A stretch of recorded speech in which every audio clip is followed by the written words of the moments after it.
Anak saya itu kebetulan di SD Muhammadiyah. Buku setebal ini, itu sehari habis itu.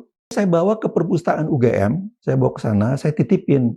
2 bulan kemudian, saya dipanggil oleh ketua jurusan, ketua departemen, dilarang saya. Kenapa Pak? Nanti semua orang bawa orang ke sana. Saya bilang, ya kenapa enggak Pak? Saya bilang, itu kan aset negara. Kepada 3 anak-anak saya itu, saya pesan, jangan pulang, saya bilang. Ayah dan ibumu itu serahkan pada Allah. Itu aja. Pokoknya jangan pulang. Di sini penuh korupsi. Anak saya yang kedua saya kirim juga ke, karena dia lahir di Amerika, jadi saya kirim SMA-nya ke Amerika. Gitu. Yang ketiga itu tahun 2011-an, itu juga saya kirim ke Amerika juga. Lulusan Amerika, lulusan Singapura, NUS tuh rankingnya tinggi loh dunianya. Tiba-tiba kesini cuman kalah sama orang yang nyogok-nyogok gitu sehingga jadi wakil presiden. Kacau. Pada saat itu ada pinjaman dari Bank Dunia melalui UGM. Saya dosen UGM pada saat itu. Saya juga penerima beasiswa. Saya dapat PhD dari Inggris 6,5 tahun lah sebetulnya. Kuliah di luar negeri itu. Saya dapat kenaikannya itu cuma 3 kredit, bayangkan aja. Wah gila ini. Dapat master dia dapat 50 kredit. PhD dapat 100. Untuk mencapai pada saat itu 850 itu profesor. Ujung-ujungnya adalah ya kalau ada gini, ada cuannya ya bisa dianukan proses khusus gitu loh. Wah ini gila betul. PDP ini bukan juga cuman beasiswa doang. Itu juga brengsek itu. Pada saat saya mengajar di UHAMKA ya, saya sudah bikin proposal, wah ya lama lah itu. Pengujinya saat itu profesor bidang informatika dari UI. Wah ini kalau bikin proposal begini nih, tahunya bantuan riset LPDP ini ditunda untuk jangka yang waktu yang tidak ditentukan.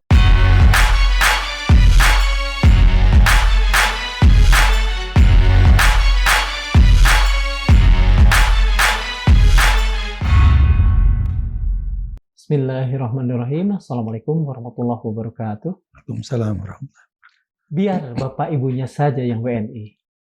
Anak-anakku jangan. Kalimat itu viral, kemudian direspon oleh netizen kebanyakan dengan marah. Beterbanganlah kata pengkhianat, tidak tahu diri, dan lain sebagainya. Karena kata itu pun seolah keluar tanpa rasa nasionalisme, tanpa malu, dan lain sebagainya. Tapi pertanyaan kita bukan itu. Bukan apakah dia salah atau tidak. Pertanyaan kita jauh pada apa yang membuat seseorang, dan seseorang ini bukan orang sembarangan, tapi dia yang merupakan krem adalah krem penerima beasiswa negara ke luar negeri, LPDP namanya. Mengatakan itu dan seolah frustrasi dengan masa depan anak-anaknya di negerinya sendiri.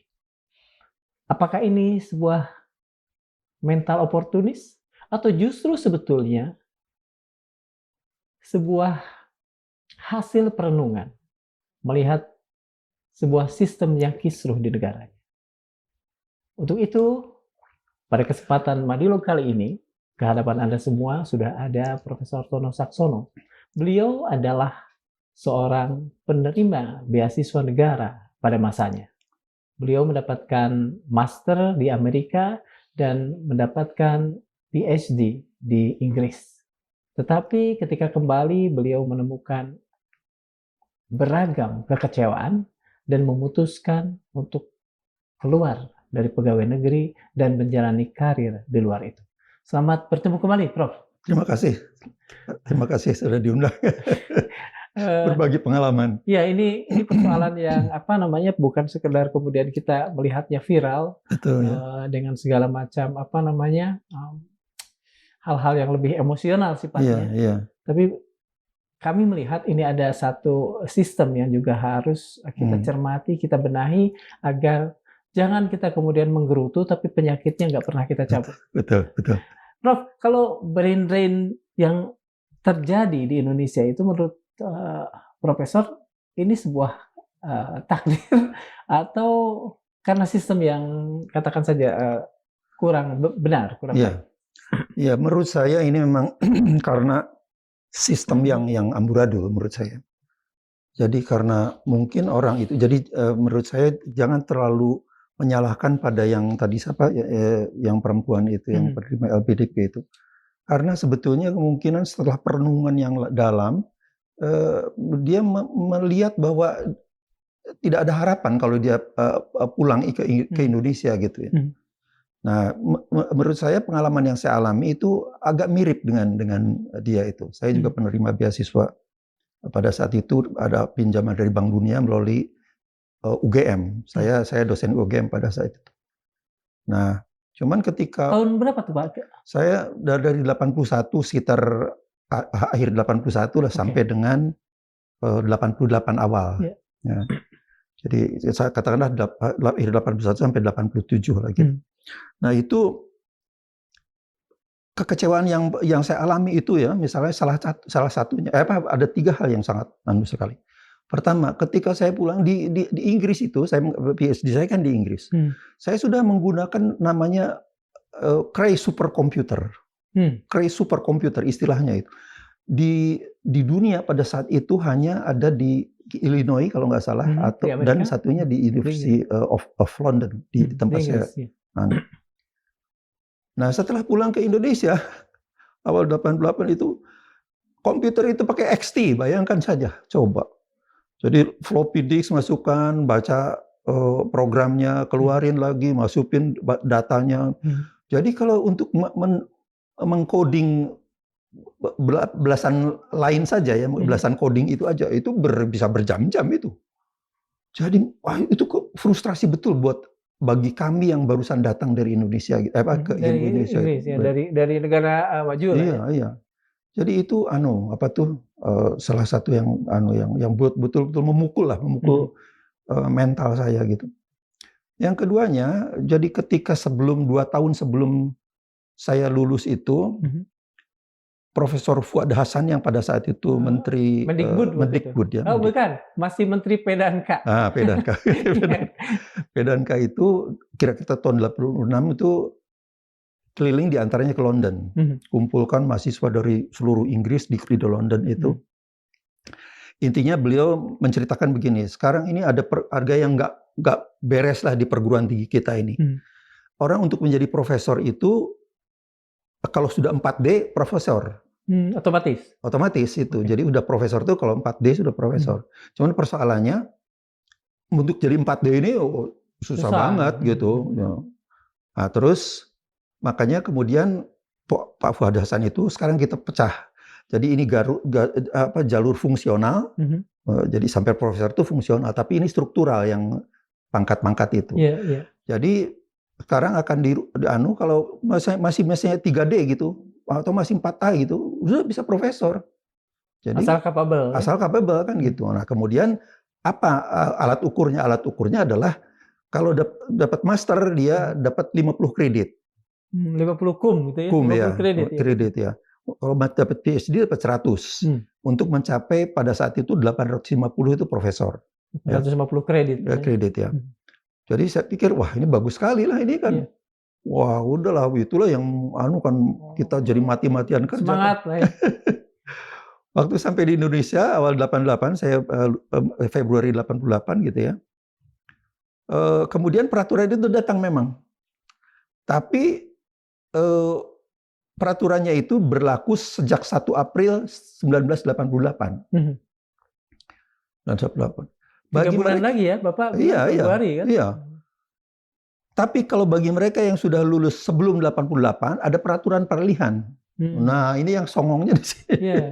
Peraturan peralihan itu akhirnya Jadi kalau saya tidak pergi kemana-mana,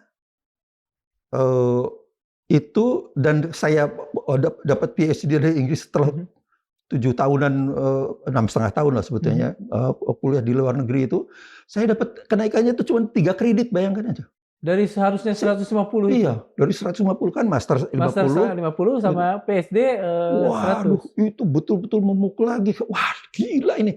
Kok pejabat itu kelihatannya tuh bikin aturan tuh kayak udah seenak perutnya aja gitu. Kok nggak sama dengan ini ya, dengan semangatnya Pak Fuad Hasan? Nah itu persoalannya kan gitu. Itu kan biasa. Jadi kayak Prabowo sekarang itu kan di sini tapi di bawahnya kan berantakan Iya, kan iya, gitu. iya. Jadi akhirnya itu akhirnya berkumpul. Ada mungkin 200-an orang, Mhm. dokter-dokter dan master-master dari luar Dari luar negeri itu. berkumpul di UGM di tempat kami. Cuman itu memang mungkin bukan UGM aja ya, mungkin dari IKIP tadinya, Iya, IKIP betul. sekarang IKIP zaman-zaman Universitas itu ya. Islam Negeri Yogyakarta. Yogyakarta, ya. Tapi berkumpul mendatangkan pejabat dari PDK itu. Wah, kita berdebat beranu lah. Tapi intinya adalah pokoknya aturannya gini, itu loh. Yang anunya itu Senjata ini ya, senjata pamungkas gila birokrasi betul. kan memang Iya. itu pokoknya. Jadi pernah akhirnya terus kita kasak-kusuk lah, cari coba ke Jakarta lihat. Tapi akhirnya ujung-ujungnya adalah ya kalau ada gini, ada cuannya ya bisa dianukan proses khusus gitu loh. Wah, ini gila betul ini anunya tuh. Jadi memang udah itu kekecewaan saya yang kedua ya. Kecewaan yang saya ingat ketiga itu, anak saya itu pada saat itu umur 8 tahun. Ikut ke sana berarti, ikut ke Amerika, ikut ke Inggris. Yang pertama itu lahir di Indonesia, tapi dibawa ke Amerika terus ke Inggris kan. Tapi anak saya yang kedua lahir di Amerika. Jadi WNA? Iya, enggak jadi WNA, tapi dapat kemudahan kalau di Amerika. Nah, itu anak saya itu membaca buku setebal ini, novel lah ya, novel tapi ini itu sehari habis itu. Novel loh, bukan komik loh ya. Bahasa Inggris. Iya, bahasa Inggris lah, karena dia hobi betul membaca itu. Nah, kemudian gaji saya kan pegawai negeri masih mungkin saya agak lupa ya, mungkin sekitar 175 kali ya. 175.000 kalau nggak salah gitu ya. Agak lupa ingat juga sih. Tidak lebih dari 200.000 lah gitu. Ke Gramedia itu adanya buku Joko Tingkir yang 18 halaman gitu ya. Yang di setengah gambar, jadi ini gambar, ini ada teksnya Joko Tingkir, terus timun gitu emas. Ya, timun emas. Ya itu kan 5 menit aja habis kan. Jadi saya frustrasi, ini gimana ini. Akhirnya saya bawa ke perpustakaan UGM, perpustakaan UGM yang khusus untuk yang mau keluar negeri itu. Saya bawa ke sana, saya titipin. Dia kebetulan di SD Muhammadiyah. Jadi kalau Jumat tuh libur. Nah, saya ke kantor, saya bawa titipin di situ perpustakaan. Jadi dia baca, nanti saya kan 11:30 pulang, ambil kan. Jadi pas pegawai perpustakaannya tuh sangat senang sekali karena ada anak kecil bisa baca, menikmati bacanya cepat seperti itu dan aja gitu. Wah, enjoy sekali gitu ya. Tahu-tahu 2 bulan kemudian saya dipanggil oleh ketua jurusan, ketua departemen, dilarang saya. Dilarang bawa anak ke perpustakaan? Iya. Lah saya bilang, alasannya? Ya itu saya tanya kan, kenapa Pak? Ya itu kan nanti semua orang bawa orang ke sana, anak saya dibawa, nanti Pak ini dibawa. Saya bilang, ya kenapa enggak Pak? Saya bilang, itu kan aset negara, saya bilang, untuk mencerdaskan bangsanya, anak bangsanya kan gitu. Jadi kalau ada kalau bukunya kurang tambah, kalau ruangannya kurang tambah kan gitu. Waduh, saya betul-betul, masalahnya adalah anak itu kan nafkah batinnya membaca kan. Iya, betul. Lah kalau dia tidak ada yang dibaca, itu gimana dan kemampuan bahasa Inggrisnya sudah luar biasa sekali. Akhirnya saya ke Jakarta, di British Council itu, di Sumitomo, Building Sumitomo. Ya. Saya ke sana, boleh gratis nih, 6 buku. Ini ya, yang di Sudirman kalau saya. Iya, Sudirman ya. Boleh gratis ini, syaratnya KTP aja. Iya.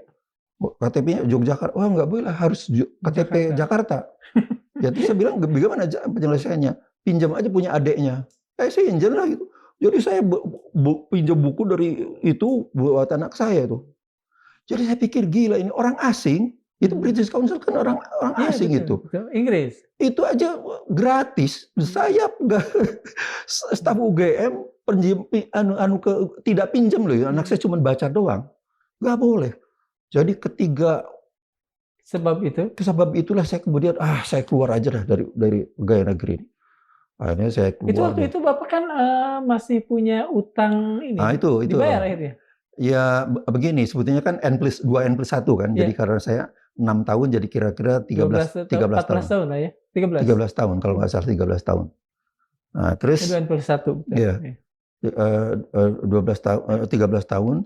Tapi saya pikir ya kalau saya keluar tapi berkhidmat untuk di Indonesia gitu ya, di swasta ataupun di mana, ya kan saya berkarya untuk bangsa Indonesia Iya, betul, juga kan gitu. betul.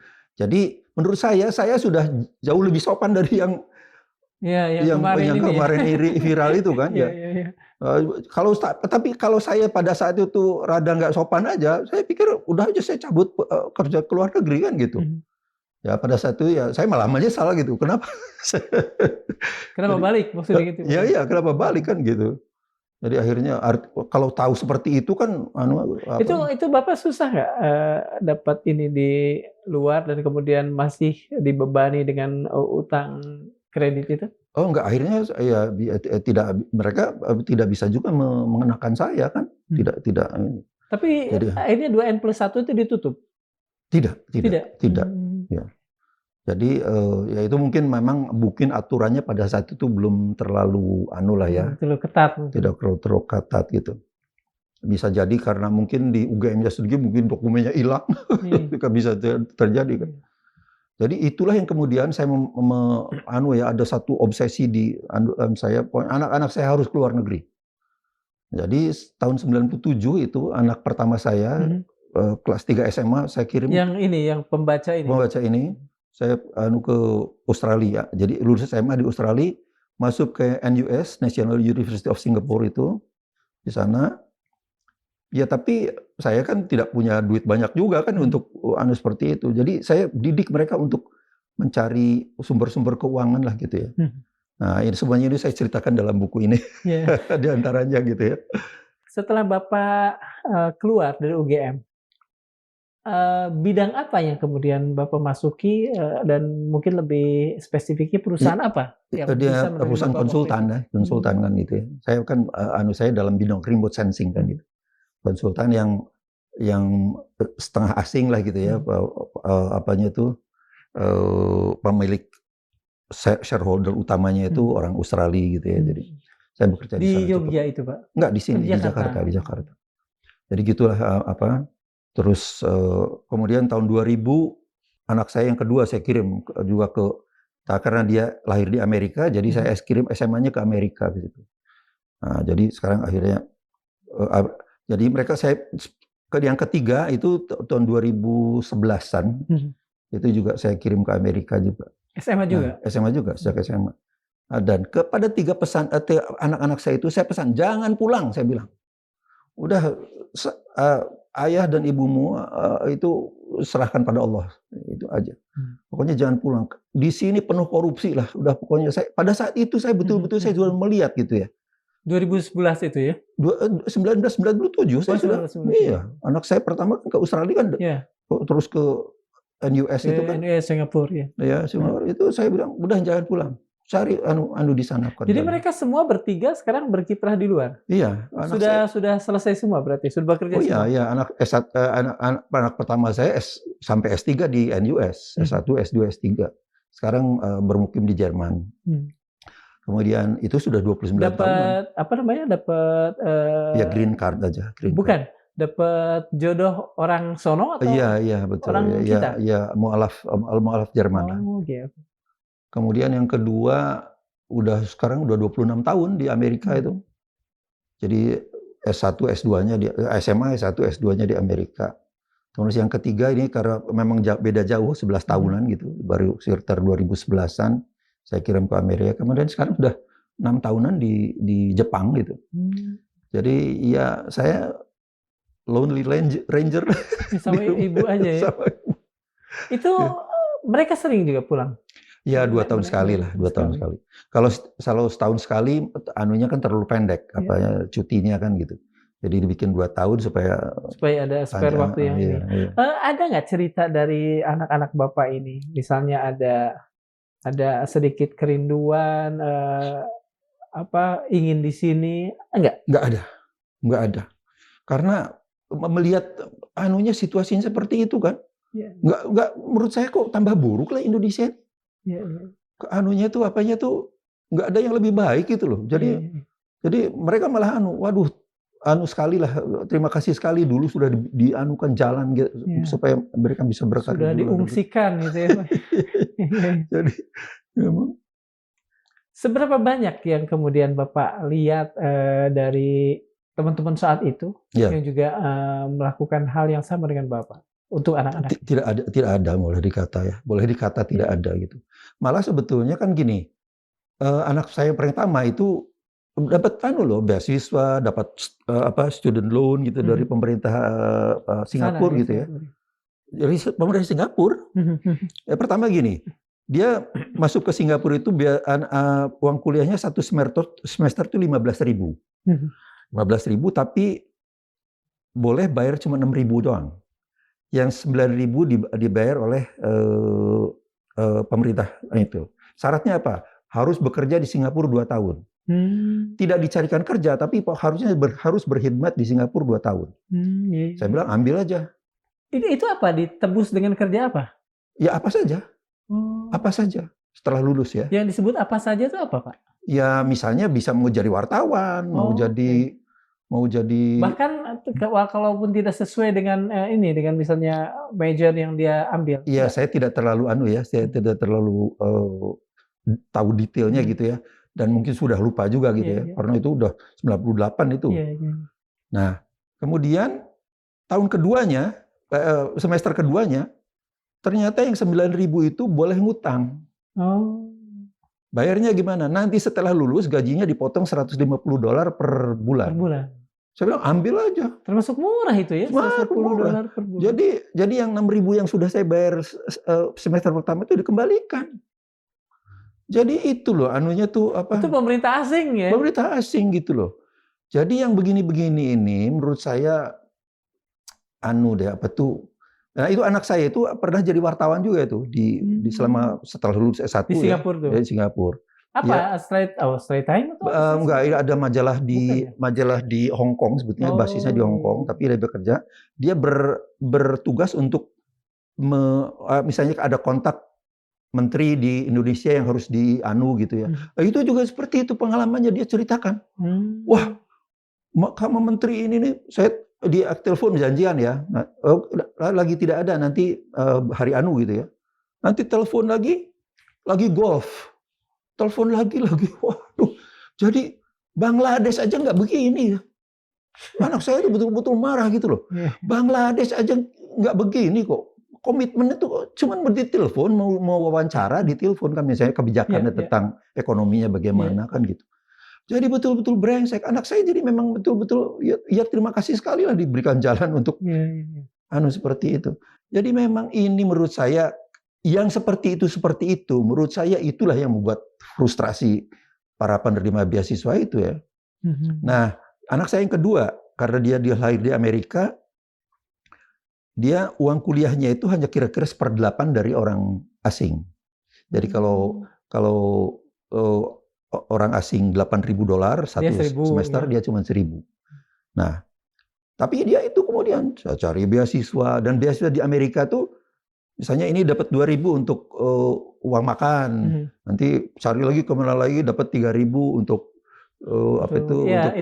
untuk tuitionnya, gitu-gitulah ya.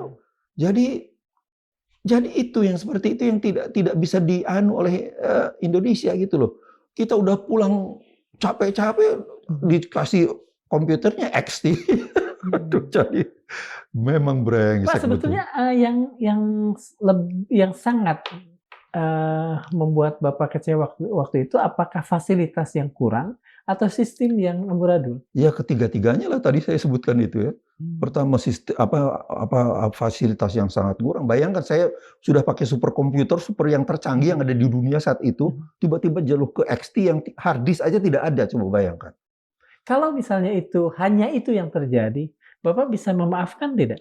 Misalnya Iyalah, gini, tentu kalau saja. sistemnya ada tapi fasilitas kurang, itu masih bisa dimaafkan? Iya, artinya begini, kalau itu mungkin ada harapan kan, nanti mungkin tahun depan bagus. Tapi kemudian dilanda oleh harusnya dapat 150 kredit, kemudian cuma dapat 3. Anak saya yang seperti itu akhirnya tidak bisa apa-apa gitu. Jadi kekecewaan itu sebenarnya. Di dalam buku ini, Bapak menyebut kata dirampok. Oh, enggak juga, Enggak juga ya? tidak juga dirampok. Tapi intinya ya, tapi ya cukup coba lugas juga lah gitu ya. Jadi saya memang merasa dirampok lah. Iya. 150 kredit cuma dapat 3 kredit, bayangkan aja. 147-nya uap Waduh. ya begitu Iya. saja. Nah, itu pengalaman-pengalaman saya menganukan anak-anak luar negeri seperti itu saya anukan ke teman-teman gitu ya. Oh, tapi nggak berani juga. Nggak Pak, pada saya berani. kembalikan ke urusan Bapak di Iya, UGM itu ya. iya. Kan waktu itu kata Bapak ada 200-an orang. Iya. Mungkin sebagian juga Bapak kenal di UGM. Iya. Ada nggak yang atau lebih banyak yang meneruskan meskipun dengan kecewa? Iya, masih pengetahuan saya, Jika dibandingkan dengan posisi teman-teman itu, apakah Bapak merasa kesimpulan kuat yang Bapak ambil waktu itu oke, atau misalnya kurang oke karena mereka jadi dirjen lah, jadi apalah? saya tidak menyesal saya. Saya akhirnya obsesi saya pada saat itu adalah menyekolahkan anak luar negeri gitu aja lah. Jadi itu akhirnya terkabul juga kan, jadi tercapai juga. Jadi menurut saya udahlah itu. Saya udah nggak usah dipikir, saya pikir. Pak, ini ke penerima-penerima beasiswa keluar kan, bagaimanapun kan kita bisa mengatakan mereka ini adalah orang-orang terpilih, crème de la crème gitu ya, Pak ya. Apakah berhak negara menuntut loyalitas mereka jika kondisinya seperti yang tadi Bapak katakan? Ada 3 hal yang kemudian membuat Bapak kecewa. Ya menurut saya begini loh, sekarang itu paspor dan itu adalah sebetulnya a piece of paper aja sebetulnya kan gitu. Administratif apa sih sebetulnya? Tapi kan sebetulnya yang paling adalah pengabdian mereka pada kemanusiaan, nilai-nilai kemanusiaan, nilai-nilai demokrasi, nilai-nilai kebebasan berpikir, kan itu yang sebetulnya yang ini kan. Jadi menurut saya sih nggak apa-apa lah dia kalau nggak pulang ya udahlah, dia itu mereka punya hak menurut saya. Jadi mungkin ini akan beranu dengan itu ya, dengan mainstream pemikiran orang-orang. Tapi menurut saya itu mereka asal berpikir untuk kemanusiaan, untuk lingkungan, untuk peradaban gitu ya. Ya menurut saya lah udah. Kalau Tinggal perbaiki saja sistem kita. Ya, kalau dihubungkan dengan ini, yang meminjam negara Indonesia, mereka kemudian tidak pulang, mereka berkiprah di luar. Iya. Mereka mungkin berkhidmat pada kemanusiaan, tapi di luar. Yang mendapatkan keuntungan langsung adalah pemerintahan di luar. Apakah ini juga tidak kemudian harus kita pikirkan? Iya, memang itu itu dia lihat di perjanjiannya begitu ya. Itu memang sudah kan. Artinya itu memang itu kan sudah ada kontrak kan gitu. Jadi memang itu memang harus ada konsekuensinya gitu ya. Nah, persoalannya sekarang adalah kalau mereka sudah bisa sanggup juga mengembalikan gitu ya, sudahlah gitu. Menurut saya. Jadi itu dianggap sebagai pinjaman semata. Iya, menurut saya gitu. Itu dan tentunya 2 orang ini kan suami istri kalau nggak salah itu ya. Memang kan sudah mikirkan juga resikonya kan gitu ya. Karena mereka kan sudah menandatangani kontrak ini. Ya menurut saya ini pengalaman yang sangat untuk negeri kita juga sebetulnya kan. Jadi kalau menuntut seperti itu juga perbaikilah sistemnya di Indonesia ini kan. Kalau korupsinya makin bertambah gila itu kan bikin orang frustrasi lah. Kalau kewajiban untuk pulang itu apakah punya opsi lain? Mungkin belum ada. Tapi Bapak bisa mengusulkan misalnya opsi lain yang dia bisa berkhidmat untuk Indonesia tapi tidak harus berada di Indonesia. Caranya gimana? Saya tidak tahu apakah mereka itu sebagai pegawai negeri benar, misalnya artinya pegawai negeri kan gitu. Karena kalau nggak salah LPDP itu kan hanya untuk pegawai negeri ya. Oh, oke. Kalau nggak salah, saya tidak tahu ya. Nah itu ya kalau misalnya mereka kemudian seperti saya gitu, kemudian akhirnya ya udah bekerja di swasta saja. Menurut saya ya itu lebih lebih elegan lah gitu ya artinya. Tapi kan ini tetap berkhidmat untuk Indonesia lah gitu ya. Kalau soal kalau di dalam negeri, swasta ataupun negeri tidak ada persoalan. Tidak ada persoalan. Tapi Ya. kalau dia di luar, menurut profesor pun itu ada persoalan. Ya persoalan karena kontrak tadi. Balas budi, balas jasa. Iya. Menurut saya iya. Tapi kalau berkehidupannya di Indonesia ya sudah lah. Itu kan membangun ini kan bukan jadi pegawai negeri aja. Betul. Swasta itu kan memberi peluang pekerjaan bagi masyarakat luas kan jadi. Jadi menurut saya nggak apa-apalah. Kalau sejauh pengamatan profesor terhadap perkembangan itu ya, pemberian beasiswa untuk luar negeri.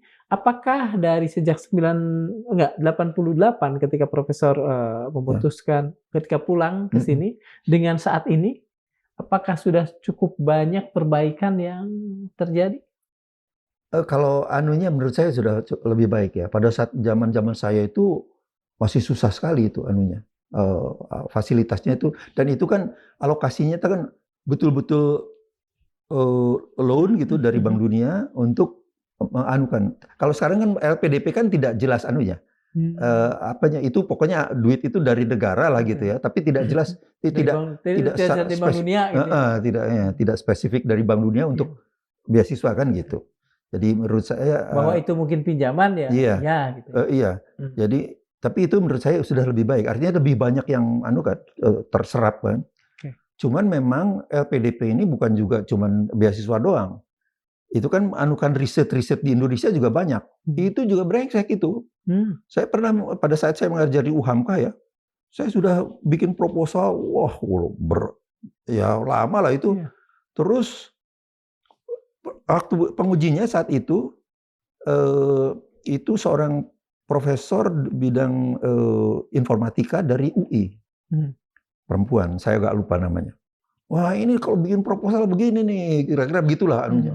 Wah saya udah harapan besar aja gitu. Gak taunya setelah anunya, ini LPDP, bantuan riset LPDP ini ditunda untuk jangka waktu yang tidak ditentukan. Alasannya? Ya nggak tahu itu pokoknya kelihatannya apa mungkin ada pergeseran alokasi atau bagaimana, nggak ngerti lah itu. Sampai akhirnya saya selesai dari kontrak dengan UHAMKA juga nggak keluar. Jadi itu memang waktu itu Pak, proposal apa? Penelitian apa? Pada saat itu karena saya menjadi peneliti sains Islam gitu. Waktu di Malaysia itu saya pernah meneliti tentang akibat ekonomi kalau kita tidak punya kalender Islam. Nah, jadi itu hutang peradaban yang sangat besar sekali itu. Nah, bukunya ada di Amazon.com itu. Jadi silakan lihat di Amazon.com, ada bukunya. Namanya Pseudo Syariah Economy and Muslim Civilization Debt. Nah, kemudian saya pengen membuat pemodelan yang pseudo syariah ekonomi. Pseudo syariah ekonomi syariah yang bohong-bohongan lah. karena ada perbedaannya kan kalau tidak ada kalender Islam 365 hari. Tapi kalau seharusnya haul itu cuma 354 hari. Jadi ada 11,5 hari yang tidak terzakati ini. Kalau itu menumpuk 1.200 tahun dan committed by seluruh umat Islam di dunia, saya hitung, saya sampel. 1.200 tahun itu dari sejak Nabi mewajibkan zakat. Iya begini, saya anggap 200 tahun pertama mungkin masih disiplin kan orang pakai. Tapi setelah kemudian sistemnya pakai kalender Masehi, itu Gregorian itu ya. Jadi menurut saya, kemudian saya melanjutkan itu supaya misalnya ada Bank of Kuwait misalnya. Saya sudah terlanjur berpraktek nih 40 tahun. Ini saya profit and loss laporan saya gitu ya. Selama 40 tahun tolong hitungkan kekurangan bayar zakatnya berapa misalnya gitu ya. Itu apps-nya udah Bapak bikin berarti? Itu akan saya bikin untuk dengan program LPDP itu. Makanya yang profesor UI ini dari sangat antusias. Iya, wah ini kalau proposal begini nih, jadi pertama internasional gitu ya, global dan artinya dan itu menyentuh hal yang paling mendasar dari ada sainsnya ketemu, ekonominya ketemu, kemudian fikihnya ketemu. Jadi wah saya udah besar hati banget itu nggak taunya. Nah, kalau tadi kan Profesor mengatakan pada sisi penyerapan, katakan Iya begitu ya, ya. pada sisi banyaknya orang yang kemudian menerima beasiswa-beasiswa untuk Hmm. keluar, ini sudah jauh lebih baik Iya iya dibanding iya era Profesor. iya iya. Pada sisi-sisi yang lain? Ya, maksudnya sisi lain yang baik maksudnya gimana? Ya barangkali pada sisi kemudian, ketika mereka pulang, mereka sudah mendapatkan fasilitas yang lebih baik seiring, pertumbuhan teknologi, mereka Eee, juga mendapatkan, kalau iya, yang lebih baik. kalau sekarang memang ya anu lah lebih lebih baik ya karena teknologi dulu kan superkomputer yang crazy seperti itu mungkin bisa laptop sekarang aja sudah sama Iya, kemampuannya kan. betul. Dulu zaman saya itu di Inggris itu yang namanya, eee, komputer yang kita gunakan itu nggak ada hard disk-nya. Mhm, Kira-kira 2 tahun saya mau selesai baru mhm, ada komputer PDP 1173 ya, mhm, PDP 1173 itu ada tapi, hard disk-nya cuma 1 mega gitu. Coba mmm, bayangkan, memorinya iya iya. iya hard disk-nya 1 mega, bayangkan. Coba 1 mega. Sekarang yang kecil aja udah 2 tera, Wah, iya. 2 tera kan gitu. Jadi memang Mhm, artinya orang bisa melakukan semua pekerjaan-pekerjaan itu sudah tidak tergantung dengan iya mainframe dengan, iya, itu, laptop sudah bisa jadi menurut saya fasilitas itu sudah sangat distributed dengan anulah, dengan, mhm, dengan, baguslah gitu ya. Jadi, ya cuman, dan sekarang ini kan dengan seperti bantuan artificial intelligence gitu iya, ya. Saya membuat satu program, saya setua ini saya melakukan coding loh. mmm, Itu saya kok yang harusnya coding itu biasanya saya selesaikan misalnya 4, 5 bulan, iya, 1 jam aja sampai dengan bantuan artificial intelligence itu bisa selesai. Wah, bayangkan itu. Apa itu, jadi ini, jadi menurut saya kalau ketepatannya, Prof, apakah, kan ada juga tuh, oh enggak, coding-nya kan yang kita oh iya iya bikin. iya, Kita bikin, cuman, mhm, begini, bukan kita bikin. Kita akan bikin ini ya, saya anunya bangunan dasarnya saya bikin, iya, kemudian saya anu ke ke artificial AI, AI. iya, Kemudian AI, "Oh ini salah, kurang sini, kurang sana, kurang sana." mmm, Kemudian, oh baguslah lebih lebih efisien, iya, lebih looping-nya bisa lebih efisien. Nah, kita tinggal cek kan. mhm, Nah, itu kita sebagai peneliti yang harus mencek dong. iya iya iya iya, Kita memverifikasi lah ya, iya verifikasi iya ini kan gitu. iya Kita harus cerdas, nggak bisa iya kita percaya penuh iya. pada itu, nggak Karena bisa. di awal-awal ya, di awal-awal munculnya satu AI tertentu yang, sekarang menjadi viral di publik Iya karena gratisan, iya. itu beberapa kali memang kita temukan hal-hal yang jangan sih. Ya ini juga begitu, kadang-kadang ya, misalnya macet gitu, Mhm, dalam anu tertentu macet. Nah, kita yang harus berpikir, kita cari lain kan, misalnya misalnya tadi soal program ini kita pecah, ini iya, selesaikan, ada modul-modul gitu ya. Tapi akhirnya bisa selesai juga dan itu yang intinya adalah kita yang harus, mengendalikan gitu. Kita mhm. melakukan cek cek cek cek.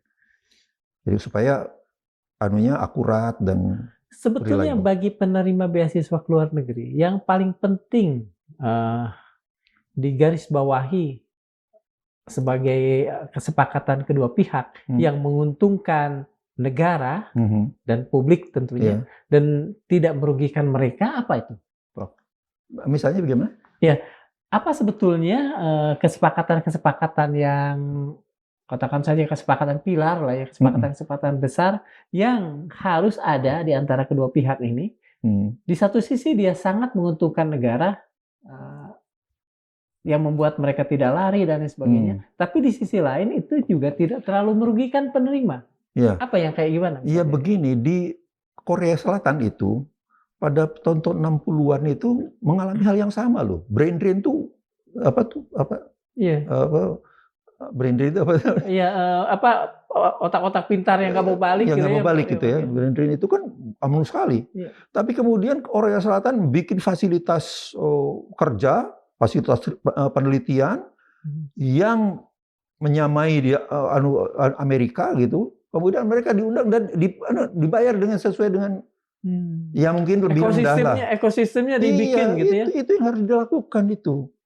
Iya iya Jadi iya. sebetulnya, apa itu, eee, Jadi jangan cuma sekedar memblame pada para ini Iya, aja, iya, tapi iya. ininya dalamnya dong dianuin, Itu benahi kan gitu. apakah sudah mulai dilakukan di Indonesia di tahun 2025 nih, Pak? Ah, menurut saya belum. Mana fasilitas. 2026 bahkan. Maaf. Itu belum lah menurut saya yang soal Belum ya? itu ya. Soal itu belum. Ah, Artinya artinya, dari pengamatan profesor masih bisa dipastikan ketika, otak-otak cemerlang ini balik ke Indonesia untuk, berkiprah, untuk, berbakti kepada negaranya, mereka akan mengalami culture shock. Iya, pasti menurut saya ya. To some extent ya. Di saya mungkin jauh lebih sangat sekali karena fasilitasnya betul-betul Iya, bumi dan betul, langit gitu betul, ya. betul, betul. Tapi sekarang kan sudah misalnya dengan laptop itu sudah kita bisa melakukan apapun lah sebetulnya kan gitu. Jadi artinya sudah tidak terlalu cuman mungkin dalam proses bisa penggajian gitu-gitu ya. Itu yang kan jomplang sekali itu Iya, tuh iya, iya. nggak bisa lah menurut saya eee, ya bahwa itu masih pemerintah masih kesulitan dalam tapi kan Mhm. dong, apa tuh, dibenahi dong, jangan mungkin mau ekspor, impor 150.000 mobil Oh, pickup, mobil, iya betul. itu kan udah pembicaraan yang songong betul gitu menurut saya. Iya, iya. Bayangkan itu kan kalau misalnya Mhm. diberikan pada Kepada ini, industri industri dalam lokal, negeri, itu kan betul. bayangkan Mhm. berapa ribu mungkin juta Ya, pekerja. multiplier economic juga Iya, multiplier terjadi ya. ekonomi itu jadi yang begini-begini menurut saya bikin frustrasi betul lah ya. Ya, jadi bukan cuma fasilitas yang tadi kayak untuk computing mungkin tidak ada Mhm. masalah. Tapi kan kalau di satu sisi mereka ditekan gajinya cuman kecil, tapi Mhm. kemudian korupsi pejabatnya, coba sekarang banyak sekali kasus korupsi yang akhirnya buntu aja kan, nggak Iya. kayak masuk kotak aja. Jadi itu kan membuat frustrasi itu. Begini, mereka pulang. Profesor mengatakan bahwa ekosistem dengan kemajuan di seluruh dunia sudah nyaris samalah Iya, katakan, iya. tidak terlalu jomplang seperti yang Mhm. dialami di zaman, profesor. Iya, Tetapi dalam sistem penggajian dan besaran penggajian tentu akan masih, bumi dengan langit lah iya, ya iya. antara, gaji di Amerika untuk posisi itu dengan di Indonesia. Dengan cara apa sebetulnya kita bisa menggabungkan 2 hal? Eee, Tidak terlalu jauh karena juga kan akan membuat kegoncangan barangkali Prof, kalau misalnya orang-orang di luar ini digaji sama dengan di Amerika, sementara orang-orang di sini, begitu rendah. Ya begini menurut saya, tidak harus sama, tapi Mmm, intinya ada harapan bahwa itu akan Berkembang gitu ya? berkembang gitu ya.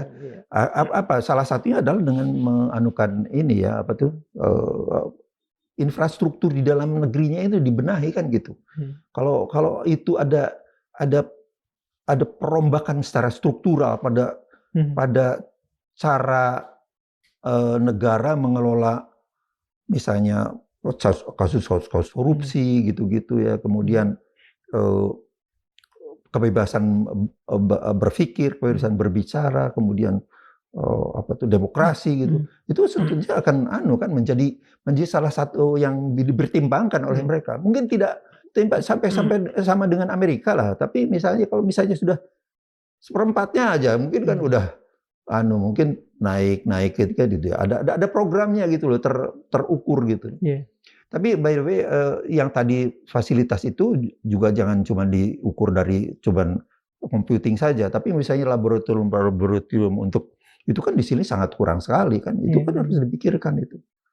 Jadi yang misalnya, itulah sebabnya sekarang banyak protes tentang MBG yang 25%, MBG itu ngambil Ngambil, dana pendidikan. dana pendidikan yang 20% itu kan menurut saya sangat sekali. Padahal diduga saya, dengar Jumhur Hidayat di sini, Mhm. itu kan banyak banyak lah, apa tuh, eee, politisnya gitu ya, Iya. sehingga itu dijadikan ladang untuk 2029 gitu ya. Jadi menurut saya lah, yang begini-begini harus Prof, sebagai seorang profesor tentu rekan-rekan Prof banyak yang bekerja di BRIN. iya, iya. Kalau dari obrolan dengan mereka, masih ada nggak kekecewaan-kekecewaan tentang sarana prasarana ini? Eh, Sangat kuat atau sudah mulai turun? eh, saya tidak terlalu ya karena sekarang saya ini sudah lebih banyak di rumah gitu ya, tidak terlalu ini. Tapi menurut saya secara umum saja ya, secara umum itu ya memang lah pasti sangat kita sangat jauh tertinggal lah gitu ya menurut saya. Profesor tadi bilang soal riset. Kalau menurut Profesor, sudah cukupkah dana riset kita atau dana sudah cukup tapi ada tata kelola yang bermasalah? Menurut saya jauh masih lah ya, masih terlalu jauh. Tapi sudah perbaikan ya, misalnya melalui LPDP itu. Tapi akhirnya realisasinya kan seperti tadi itu yang saya alami loh ya. Banyak juga yang berhasil dan baik gitu ya. Tapi yang saya alami itu satu-satunya saya alami gitu begitu, waduh, itu kan sangat mengecewakan sekali itu. Udah, dan itu untuk syarat-syaratnya banyak sekali loh, karena itu menyangkut implementasi sebuah sistem pada yang menyangkut dengan swasta itu, saya harus minta dukungan dari MUI, minta dukungan dari mana gitu. Itu kan mau ketemu ketua MUI pada saat itu kan nggak gampang. Jadi semua effort seperti itu sebetulnya akhirnya hilang begitu aja gitu, nggak. Apa persyaratan-persyaratan yang aksesorisnya itu banyak? Banyak. Jadi ya dalam hal ini yang begini ini menurut saya Malaysia itu jauh lebih bagus. Malaysia itu jauh lebih bagus. Kalau kita ngomongin negara lain, mungkin Prof bisa menjelaskan pada kami yang lebih awam, dibandingkan dengan negara tetangga saja.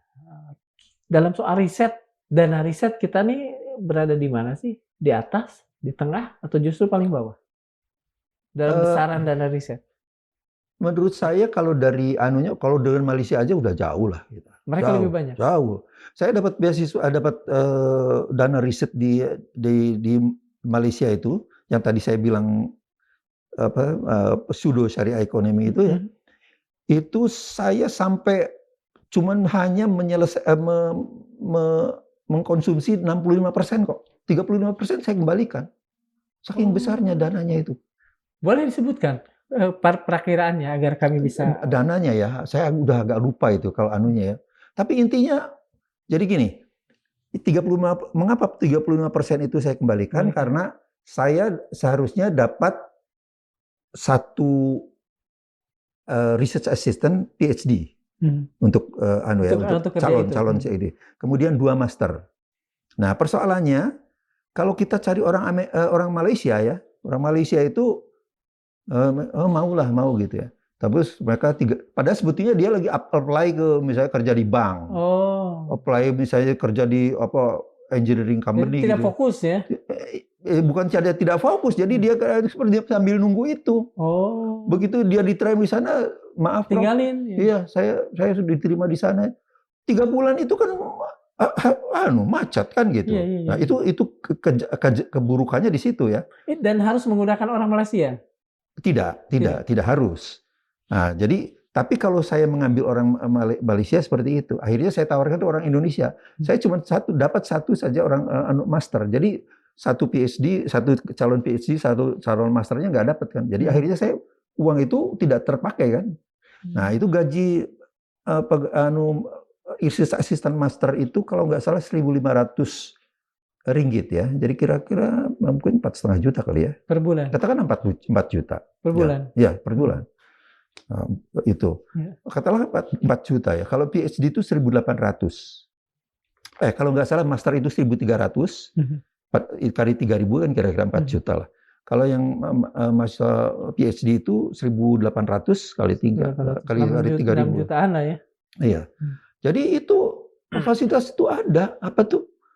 Dan nggak rebek gitu loh. Misalnya saya ini udah tinggal ya tentu saja ada ya kwitansi itu dilampirkan kan udah nggak ada. Prosesnya Pak ketika Bapak minta ke jawatan di Malaysianya apa? Kementerian Pengajian Tinggi, jadi kayak semacam dikti di sini ya, Kementerian Dikti gitu. Itu anu sekali apa tuh tidak tidak banyak apa ya red tape-nya itu loh, Iya, iya. birokrasi apa Berapa anu lama prosesnya ketika meminta ke apa pemerintah proses Malaysia ini? proses memperoleh itunya Proses ya. memperoleh dari mulai pengajuan sampai kemudian dapat. Mungkin cuma 3-4 bulan lah gitu lah. 3 bulanan lah gitu. Karena itu Dapat sekitar 5 miliar, Pak. nggak sampai lah, Nggak nggak sampai. sampai di miliar sih. Nggak sampai karena ini kan boleh dikatakan tidak ada hardware ya. Iya, iya, iya. Iya. Tidak ada hardware. Ini kan sebuah sistem komputasi aja gitu ya. Jadi tidak ada hardware. Jadi yang paling banyak sebetulnya ya misalnya ke luar negeri saya biasa apa konferensi-konferensi. Saya memang sengaja lebih memilih konferensi karena sambil jalan-jalan kan. Iya, betul. Kalau Dan nulis ketemu banyak orang juga, ketemu kolega ya. Iya.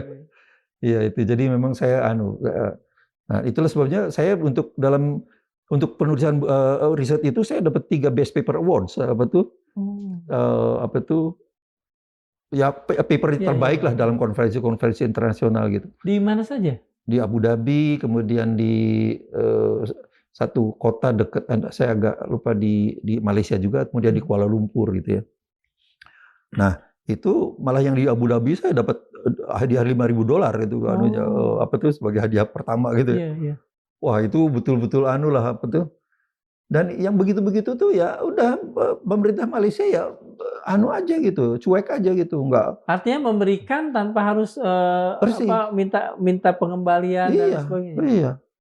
Selain Malaysia, kemana saja Prof pernah meminta funding untuk urusan apa namanya Iya, penelitian? ketika di Inggris dan di itu kan ada juga lah seperti itu, di Amerika juga kan gitu.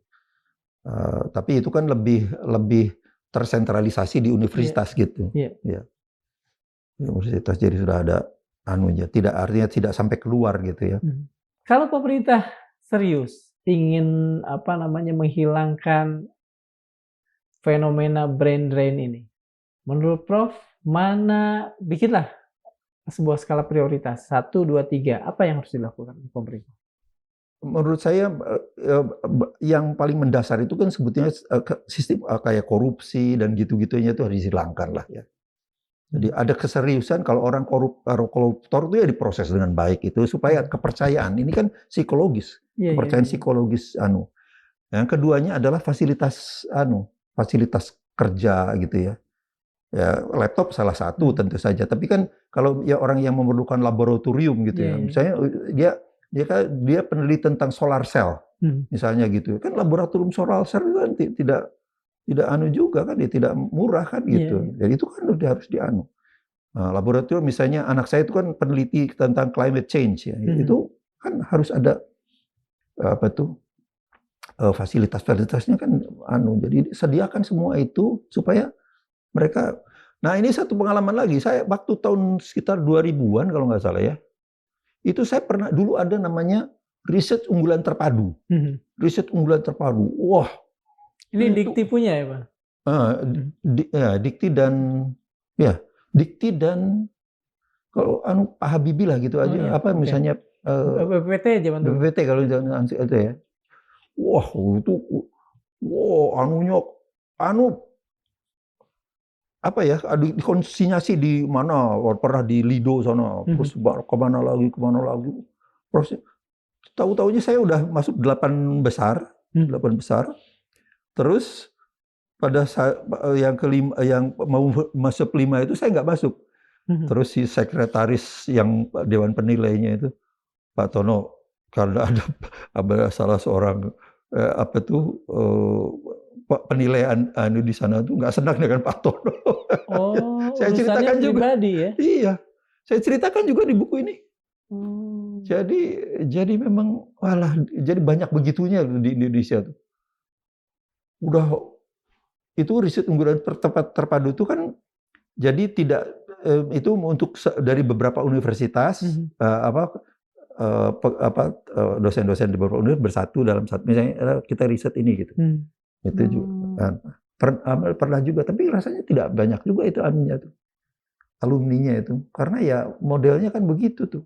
Soal kondisi kekorupsian atau kondisi koruptif yang melanda di negara kita itu menjadi salah satu sebab di mana teman-teman unggulan ini agak segan untuk kembali. Hmm. Seberapa signifikan dibanding hal-hal yang lain? Menurut saya Soal ini. itu dulu itu yang utama menurut saya. Pertama ya. Ya menurut saya itulah sebabnya saya pesan sama 3 anak saya itu nggak usah pulang. Karena nanti kalian itu cuman kalah dengan orang-orang yang main sogok, main gitu-gitu kan. Iya.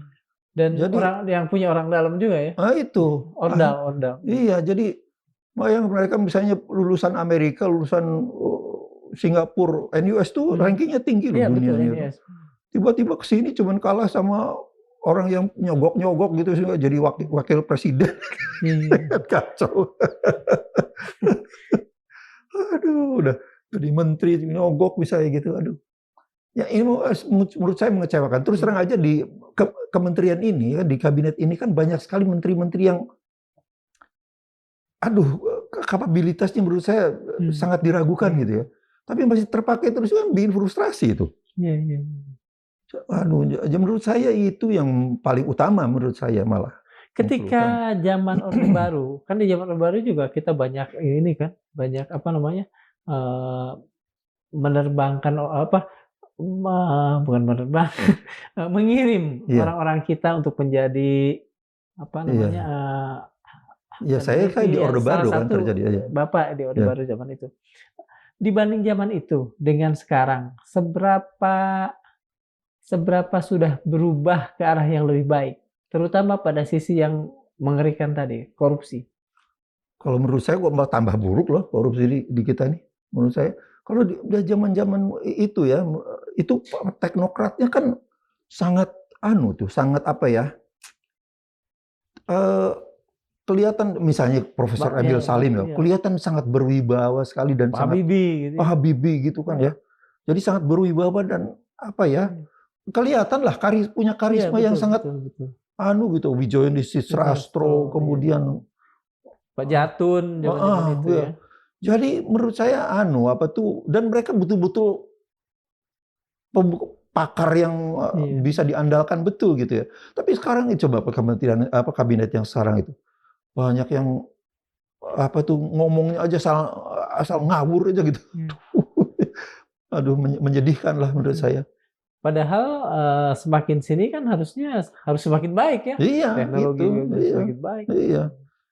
Ya, mengecewakan sekali lah menurut saya. Usia Bapak kan udah lebih dari 75.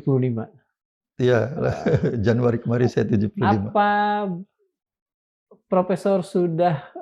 Pak Profesor melihat bahwa pada masa Profesor masih ada, kita bisa bergerak ke arah yang lebih baik sebelum 2045? I'm very pessimistic.